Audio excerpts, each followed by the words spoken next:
Så det er skiberen Skabys, der er ude at gå med hans lille hund, som går lige derhen. Det er bare lige sådan lidt basal undervisning i hundegåtur.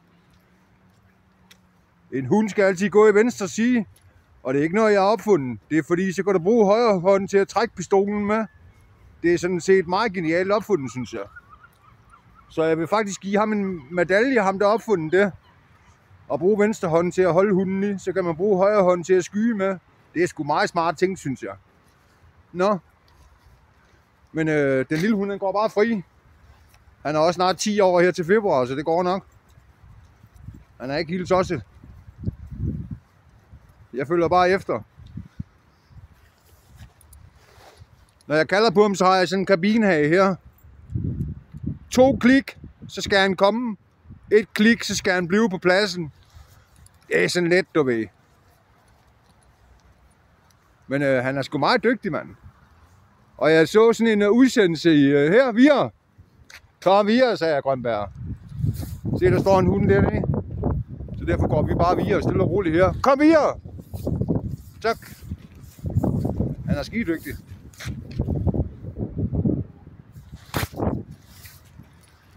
Nå. Hvor kom jeg til? Jo. Så jeg altid husker at have en godbid med i lommen. Det er sgu helt dårligt. Ros og godbier og kærlighed. Det virker på sådan en hund. Tæv, det virker sgu ikke desværre. Så jeg er kraftedeme banket ham mange gange. Men det duer desværre ikke. Så du kan bare se, hvad der kommer ud af at tæve mig. Han er. Sikke en tumpe, mand. Man kan hurtigt få den psykopat ud af sådan en hund. Det er bare hver gang, det banker på døren, så banker du ham med en kæp og lukker ham ind på værelset. Og så efter en 5-6 gange, så skal du bare se løjer. Når det kommer og ringer på, så åbner du bare døren. Så tror han, ham der banker på det ud, det er hans skyld, han får tæsk og bliver lukket ind på værelset. Slap af en psykopat, man hurtigt kan få. Nå. Jeg står rigtig dernede og bange for sin lille hund. Du kan bare komme nu, min hund gør ikke noget nu. Folk, de er mærkelige. Jeg tror, de jeg kunne finde på at lade en rottweiler på 54 kilo rende frit rundt, hvis jeg ikke havde styr på ham. Eller hvis jeg var bare 1 sekund i tvivl om, han kunne finde på at bide nogen.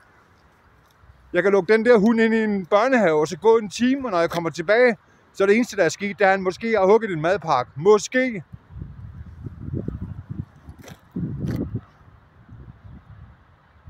Som sagt, er han snart 10 år til februar, og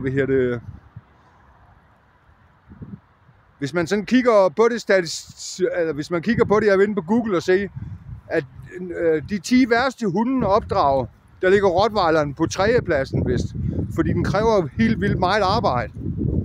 Det var jeg sjovt nok ikke klar over det første gang, jeg fik en rottweiler. Odin, som han hed. Men jeg har gudskelov lært med tiden. Du skal bare lade dem gå og snuse, du ved, læse avisen selv og passe sig selv, du ved. Så det er den bedste måde at aktivere dem på. Det der med at køre på cykel og løbe med dem, det bliver de sgu ikke træt af.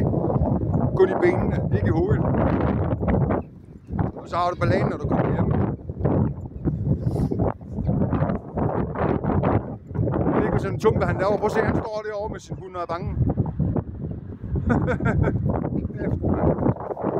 Nå ja, det går bare via slå det her.